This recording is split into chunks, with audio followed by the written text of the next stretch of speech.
pagi pemirsa, News Info kembali menemani Anda dengan berita-berita teraktual dan terpercaya. Bersama saya, Ratu Pandoli Sinaga dan rekan saya, Julianti Salsabila Hasibuan. Sumber pencemaran lingkungan ini terjadi oleh dua faktor utama, yaitu secara positif dan negatif. Sekitar lebih dari 70% pencemaran lingkungan terjadi karena pembuangan sampah secara sembarangan yang dilakukan oleh manusia, sehingga dapat menyebabkan berbagai dampak negatif bagi hewan dan juga tumbuhan. Sedangkan 30% lagi memanfaatkan, mendaur ulang, juga merubahnya menjadi barang yang bernilai ekonomis, sehingga dapat mengurangi dampak negatif dan dapat digunakan kembali. Contoh salah satunya seperti di kawasan Jalan Keramat Bengkulu, banyaknya sampah yang dibuang oleh masyarakat sekitar menyebabkan berbagai dampak negatif, mulai dari tumbuhan yang layu dan bau yang tidak sedap.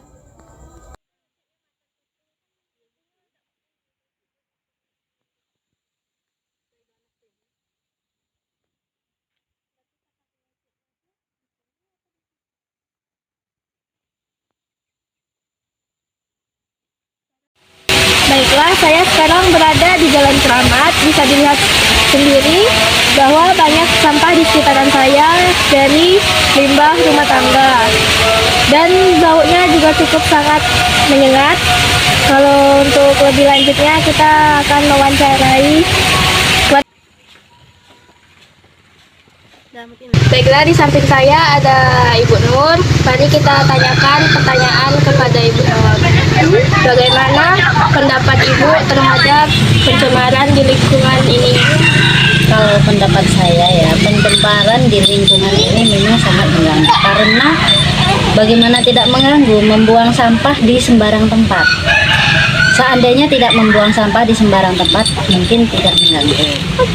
Ya, kalau bisa buang sampah di tempat tidak. Kedua, bagaimana solusi Ibu mengenai pencemaran di lingkungan ini?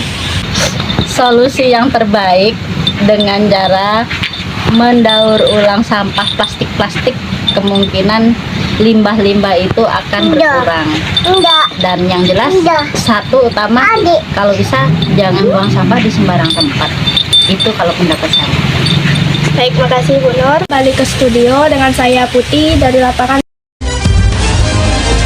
Baik, terima kasih kepada reporter Putih. Berita selanjutnya hari ini ialah kenaikan harga bahan pangan pokok di wilayah Bengkulu.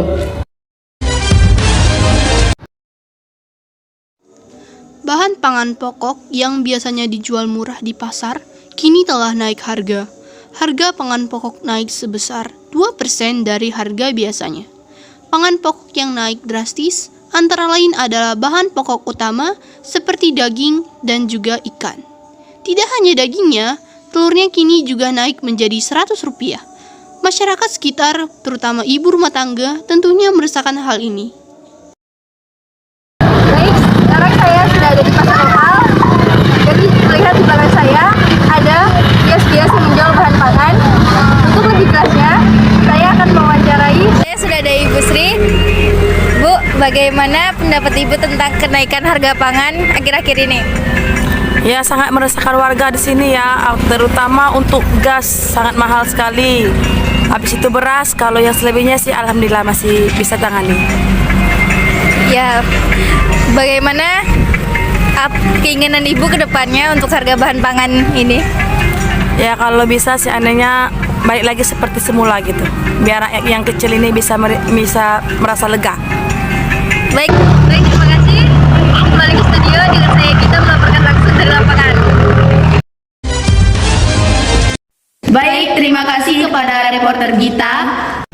Berita tadi menutup perjumpaan kita di News Info. Saya Ratu Pandoli Sinaga dan rekan saya Julianti Salsabila Hasibuan. Terima kasih dan sampai jumpa.